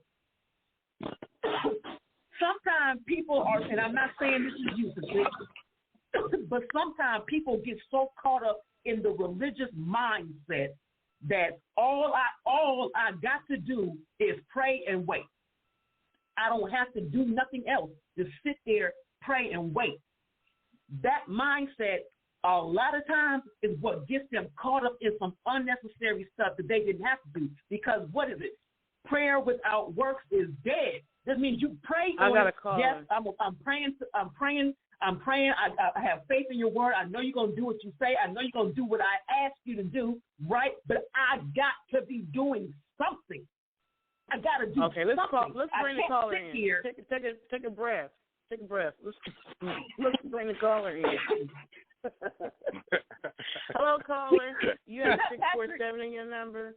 What's your name? Yeah, she was on a roll. That's Patrick. That was some good stuff. She was on a roll. Oh, that's good. There's nothing much. Listen, what's going on, sir? I mainly called in because last time I was on, someone was trying to give me a phone number, and I wasn't able to write it down fully before the call ended. So I just want to apologize to whoever that was that gave me the number. I tried to write it down. Kim. I don't think I got the right. That was Kim. Sorry. Kimberly. Yeah, you got Kimberly it because somebody I couldn't call you back. So you have to call me because I tried to call that number back and my phone was not having it, so I couldn't call nor text. You can always go to Kimberly's page. You can go to Facebook and look up Kimberly McCants, and you can inbox her. You can inbox her. Yeah, I'm not on Facebook, unfortunately. Oh, you look, do that. it's 770. So this is my business line. So it's 770-906-5271. That's my business line. 770-906-5271. Yeah, I think I did try to message you. You did. And I tried to call you back, and it wasn't happening. So you have to call. Okay. All right. Cool. Okay. So it was the right number. Okay. All right. Cool. Yeah. Anyway, sorry to disrupt the conversation. You guys. No. You guys go ahead. You didn't call in now. No, I'm here. I'm not going anywhere. I just didn't want to disrupt the conversation. I apologize. You ain't disrupting. Jump on in when you sit in. How do you feel? What's your thoughts about the missing black women and children that's going on right now? Kim said 75,000 and men too. Black women. Well, she just said women, so I'm guessing the number is even higher if we can include the men and the children. But 75,000 black women are missing. Do you remember? I don't know how much you follow the different news, like in Chicago, stuff like that. But do you remember when they were talking about the black girls that was coming up missing in Chicago? Yep. And it wasn't just Chicago. It was some other cities they were missing in, too. They just were coming up missing. Mm-hmm. Yeah. And nobody had, and, it's unfortunate, but it's like we gotta watch, especially the children. We really got to watch the children. And I think maybe something like if we had some kind of location device on them or something, that would be great, because you would be able to, at least, unless somebody found it on them, you'd be able to locate where they were if they didn't show up somewhere or whatever. I think we're probably going to have to use technology to start keeping track of our children. I mean, because we can't just go walking out here anymore. We can't just go out and be going in dark places. You see what happened to the guy outside Chicago. They found him, and he didn't have his organs. Somebody stole his organs. Exactly. This just happened. That's what I'm talking about. Exactly. He went to a white part of Illinois, where it's mainly white people, and they found his body, and organs are missing. Yep. This is just not happening in the U.S. This is happening in Haiti, where people are coming down and kids are going missing. Matter of fact, just recently, a Haitian gang, just stopped some white people from taking some kids from an orphanage in Haiti. Wow. Oh, Lord. And this has happened. This has happened before, because when Hillary Clinton was trying to put together, stealing all that money when the Haitians had their earthquake, they had some people trying to leave the country with some kids, and the government caught them. One of the relief agencies that worked for the Hillary Clinton Foundation or something, they went down there and tried to get those kids. Remember that? Mm-hmm. And they put those white people in jail. They eventually got out of jail, but so we just have to. Did you really... say that to Kim again? Say that to Kim again. I don't think Kim heard that part. What? Who? What happened? But yeah, they got out though. It's not like if they were black, we would have got stroke. We would still be sitting in it. It was all of that stuff was planned. They went there to grab those kids from that orphanage and bring them somewhere and do God knows what to them. And this has been going on everywhere, Africa, everywhere. So I think we have to really tighten up. We got to tighten up. But I think the problem is that we don't believe that people are that devious and evil. So we don't take the precautions. We get lax. We don't think that people would do things like that, right? And then that's when we let our guards down, and that's when things happen. So we got to watch ourselves, man. We got to really, really do, especially when we're out in areas where we're not concentrated. We have to really, really be careful. Yep. Well, I remember hearing. Do y'all remember the story of the? You remember the story of the teenager that they found rolled up in that mat? I was hearing. I don't know where that something about his organs being like his body being stuffed with newspaper or something like that. I newspaper. Yep. That was way before the Kanika Jenkins thing, and they were talking about something about that hotel, and a lot of people. There's a lot. I've been hearing about this whole organ thing for a minute. I mean, that's the truth. And we don't know what else is going on. So we really have to. I think try to use technology. You got sex slavery going on. Oh yeah, you got absolutely. Sex slavery stuff. Yeah, I think with our young kids, we have to put devices in there, like the little, I forget what they call them, tiles and stuff like that. These little devices you can put there in their bag or in their pocket or somewhere, and so you can figure out where they are if they're not where they're supposed to be. Because once they're gone, trying to find them, we know what that's like, right? Right. Yep. So you gotta be on top of it when it happens. Phones too, don't they? They have it on phones too, don't they? Like the little. The problem is if they are abducted, the first thing the abductor is going to do is take their phone away. Yeah, exactly. And they probably strip them, make them take off everything. Everything. All the way completely down. I don't think they're going to make them take off do that everything. Now. Because we don't use technology yet. So they really don't have they probably throw the phone away.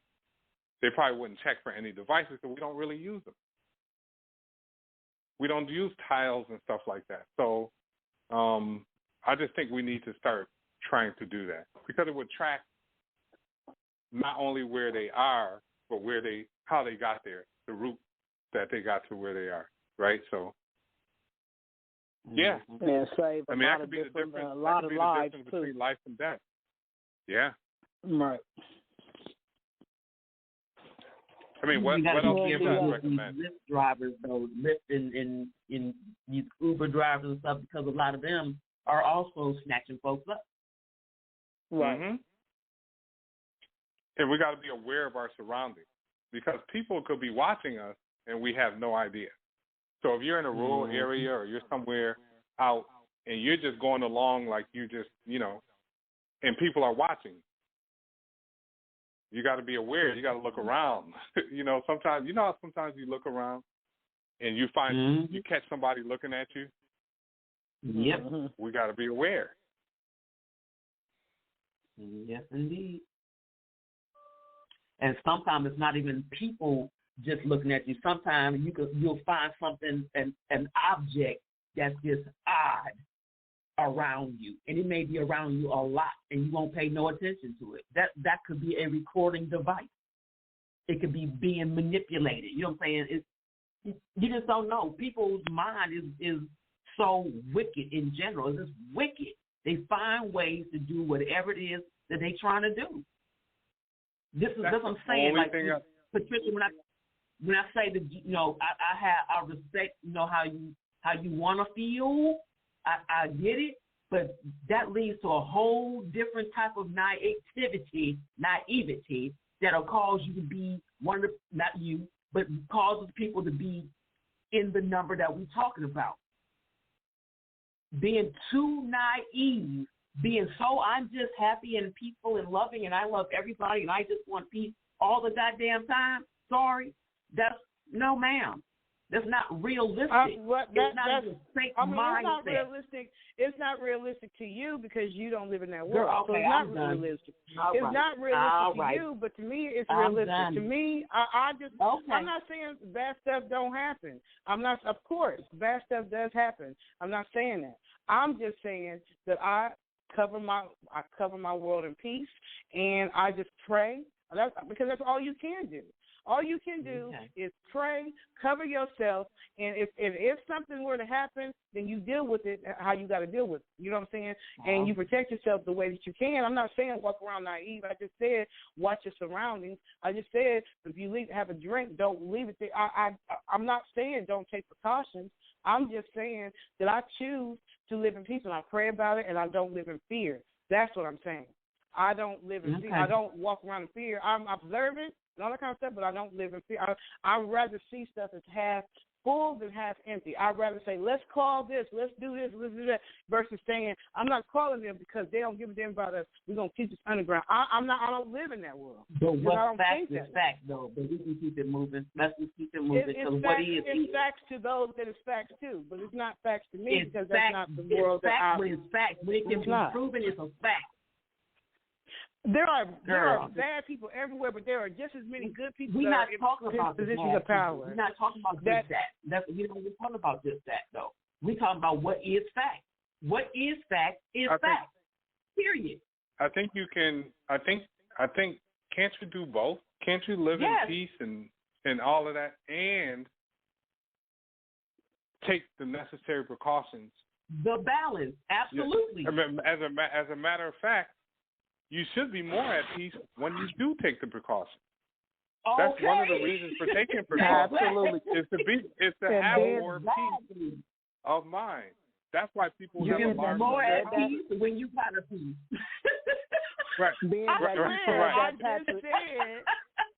swear I just said take precautions, but I take precautions. I'm not telling you not to take precautions. Take precautions. But I also said I choose to live in. I take precautions, but I live in peace, and I don't live in fear because I pray over. That's what I'm saying. But I'm not telling you. We heard didn't that. I just say? We're saying the same we thing. Heard that. We're saying the balance.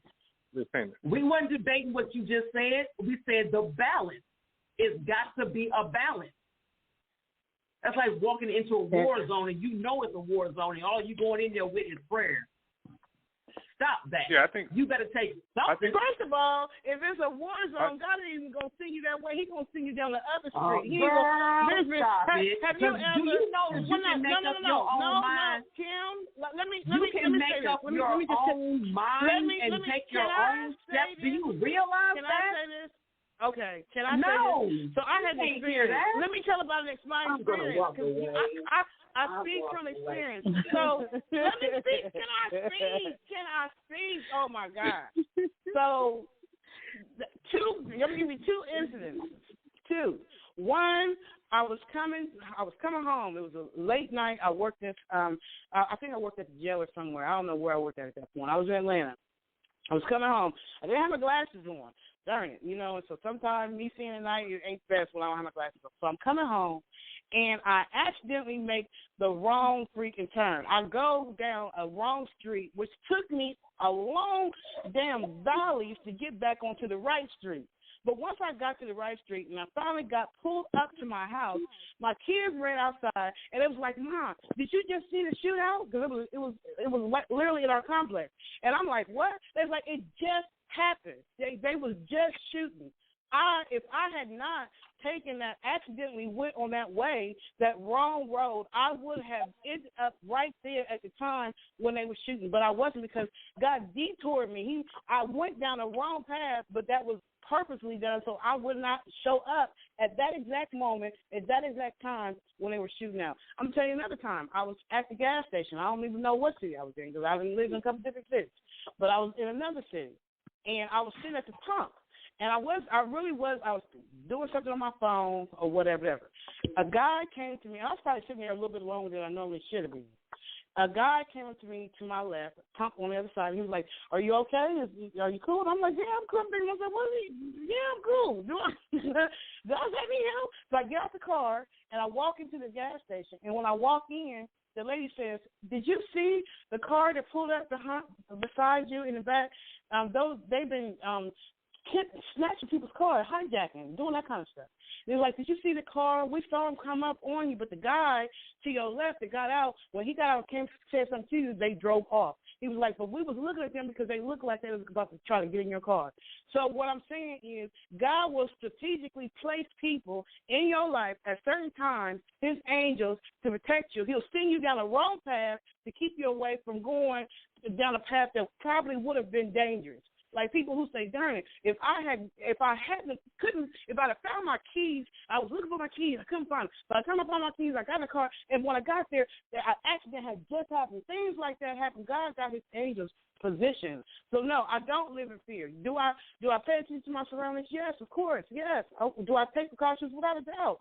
But I do believe in prayer, and I do believe that God covers us. I just do. That's me. That's how I live, and I have experiences to prove it. So that's why I feel the way I feel. I got a lot more than that.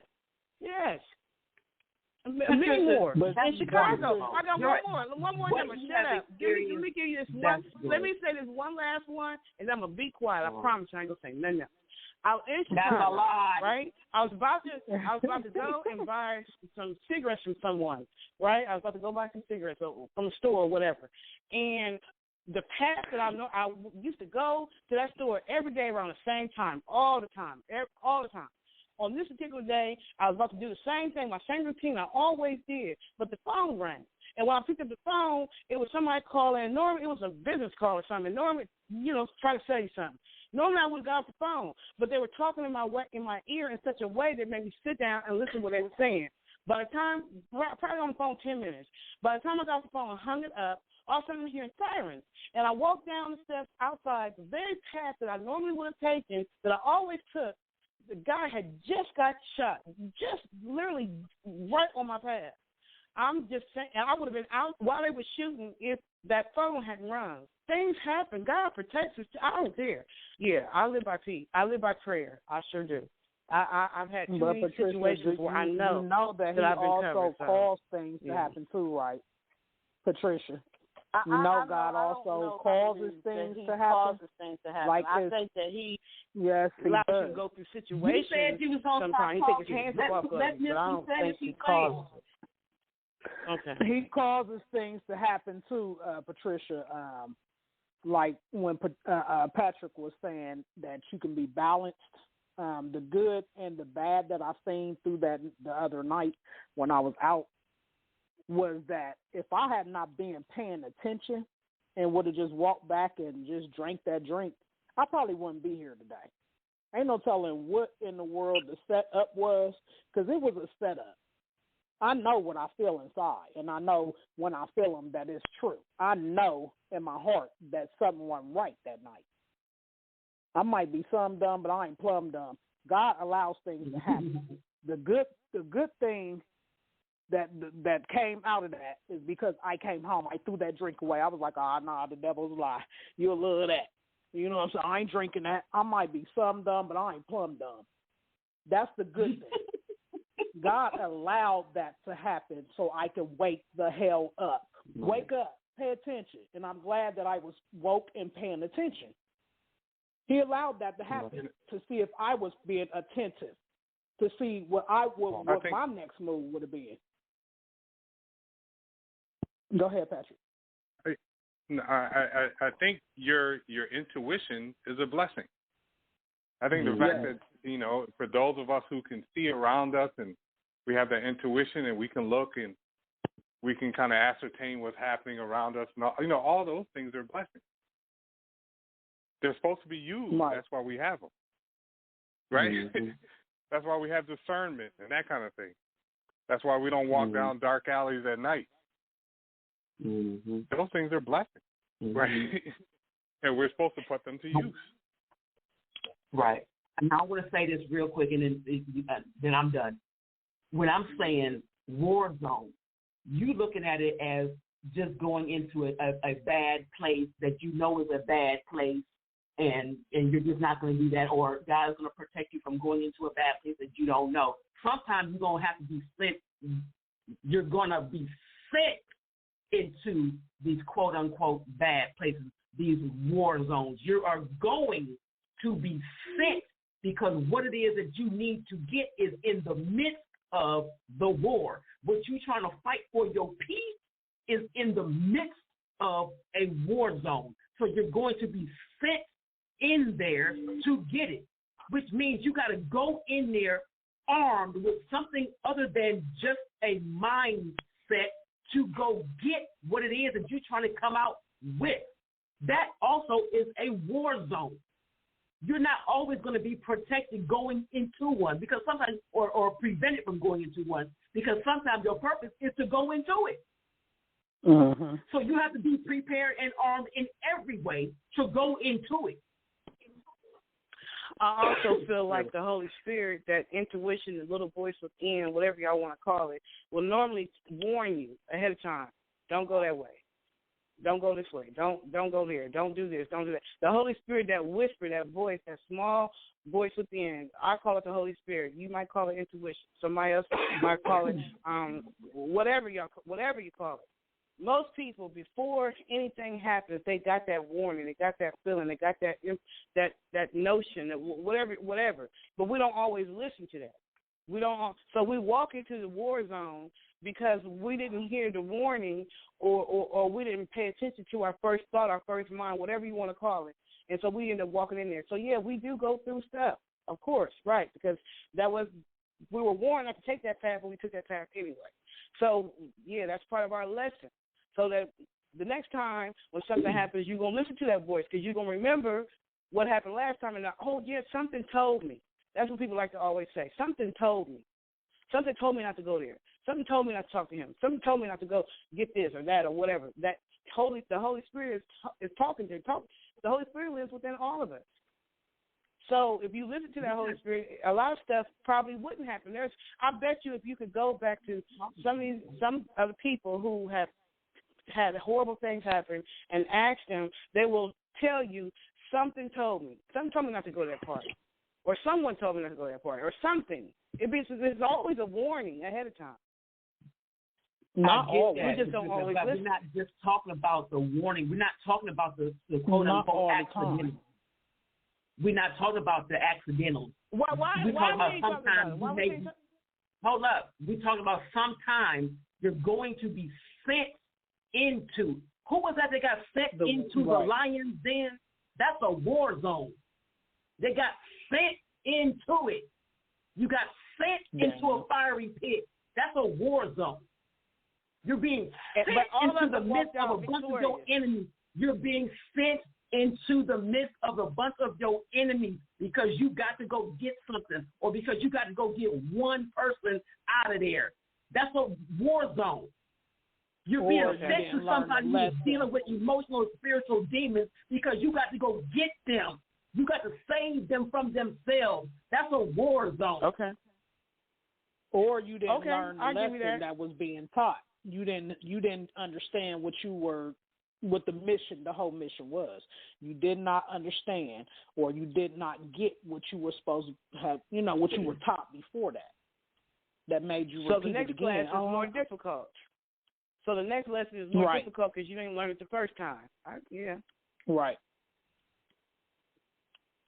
Because I learned the lesson. that's. I know that. And sometimes. I know that. I ain't going nowhere. I'm going to stay at home. Sometimes.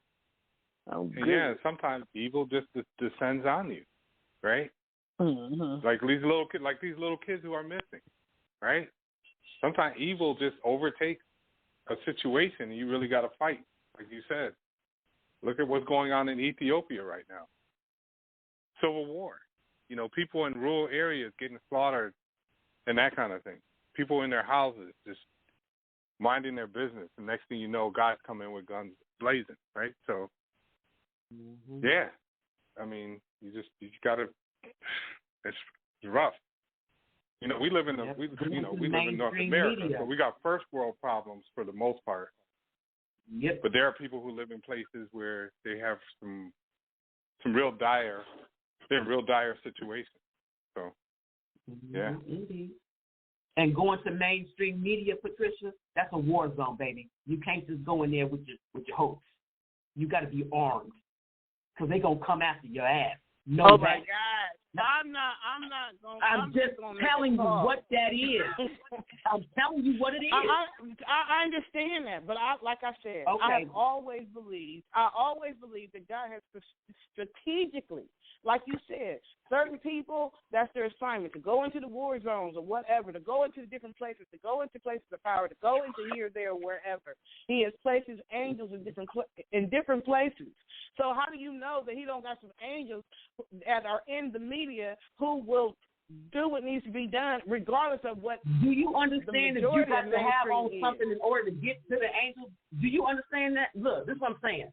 Let's just say the angels are there. Let's just say that, okay? Not you think they at the front door? Let's just say they are there. No, Patricia, okay, whatever. Let's say they're there, okay?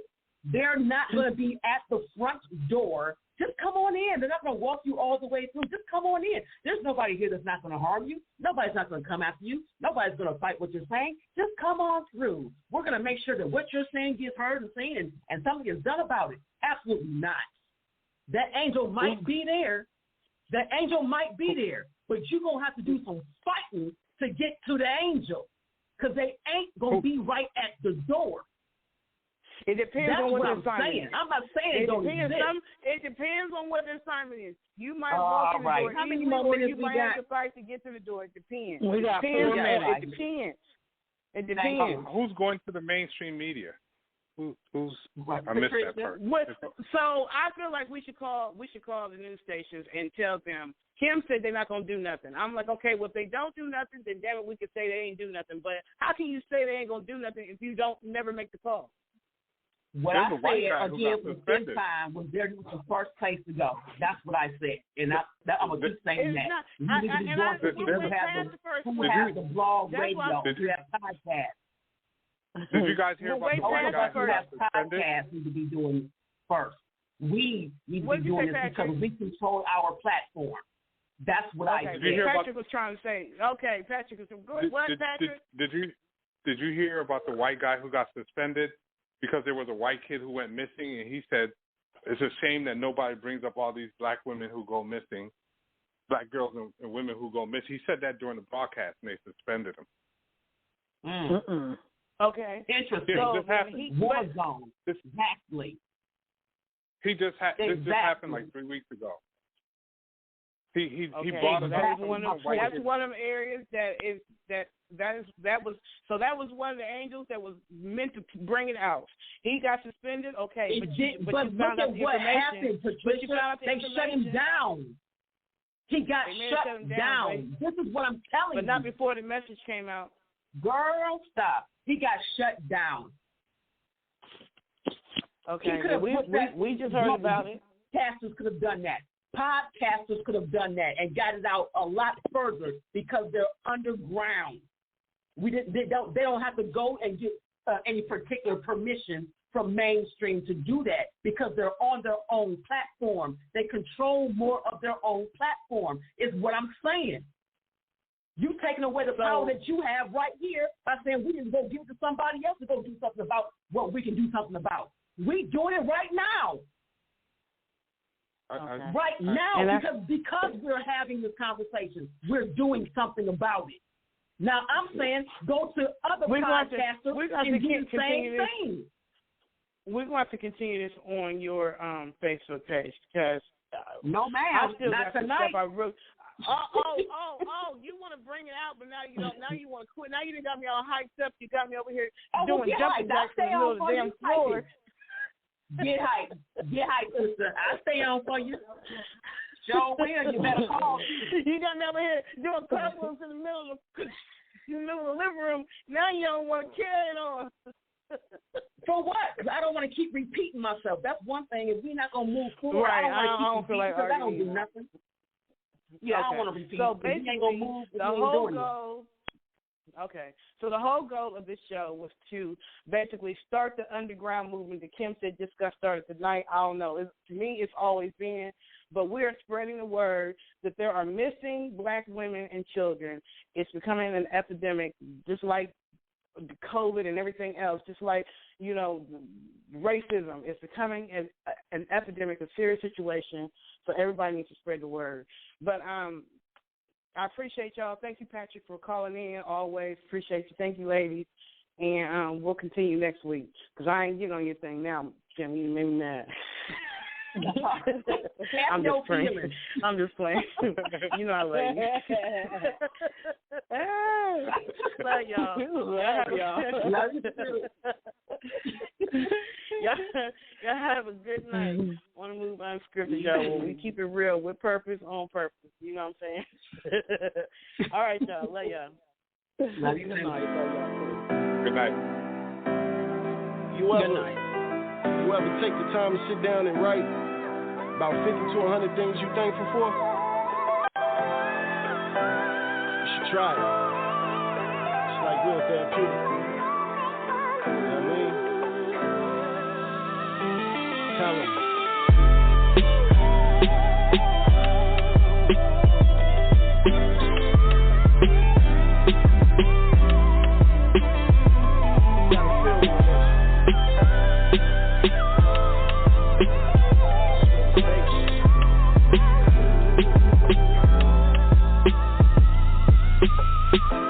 Thankful for the mercy and grace of Allah and coming out unscathed from them crash cars.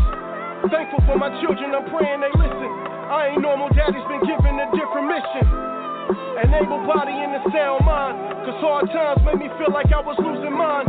Hard climbs seemed like a tough road to hoe. I overcame to overthrow the devil off my shoulders. So blessed to have the love of a great woman. Been through it all, knowing one day we would overcome it. A strong mother who fought hard to beat the odds. A loving dad who ain't complain, just played his cards.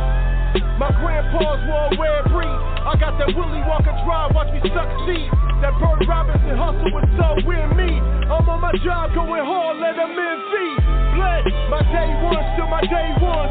Good or bad, right, wrong, wouldn't change none. Get in the jam, one phone call, they come. This man don't slay some about my loved ones. Bled, to get that monkey off my damn back. Sobriety and therapy got my life back. Connected with my high power on the right track. Fully focused, know the devil don't like that. Blessed. It was times I thought I couldn't take it. Racking my brain, crunch time, thought I wouldn't make it. But every time I talk to God, that was motivation. So every time you hear me rhyme, you are hearing greatness. Man, used to question my gifts. I own attention seek and introvert to the tip. Being the wordsmith gives me the power to reach, to help heal and teach, relate, I don't preach. Look, heaven and hell's a mental condition. You get closer to either with your every decision. Gotta thank G. Porter, he aided the mission. He ain't turn me away, just put me in position. The next moves is on me. Guardian angels got my back, so it's on we. One man band, I'ma walking on me. They praying for my downfall, it's beyond me. Blessed, I got a lot to be thankful for. Think about what you thankful for. Just let me thank some more.